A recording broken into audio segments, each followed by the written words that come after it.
অনেক ব্যক্তি আছেন যারা দুটো স্কিমের সুবিধা পাচ্ছেন। তাহলে একজন ব্যক্তি একদিকে 10,000, একদিকে 6,000, তাহলে 16,000 টাকা কিন্তু প্রতি বছরে পাচ্ছে। এবার মন্ত্রীর ঘোষণা অনুযায়ী প্রত্যেক ব্যক্তি যারা কৃষক বন্ধুতে আছেন তারা কিন্তু অ্যাকাউন্টটাকে পিএম কিষানে ট্রান্সফার হয়ে যাবে।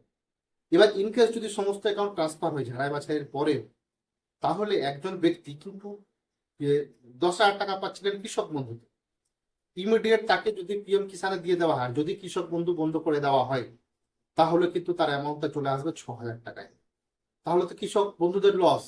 ক্ষমতায় আসার আগে আমাদের মাননীয় মুখ্যমন্ত্রী আশ্বাস দিয়েছিলেন যে পিএম কিষানের 6,000 টাকা কেন্দ্র সরকার দেবে এবং আমরা এক্সট্রা 3,000 টাকা পিএম কিষানের সাথে যোগ করবো, তাহলে 6,000 প্লাস 3,000, 9,000 টাকা কিন্তু বছরে পাওয়া যাবে। যদিও এই 3,000 টাকার কথা এখনো কোনো আধিকারিক নোটিফিকেশন অনুযায়ী এখনো জারি হয়নি।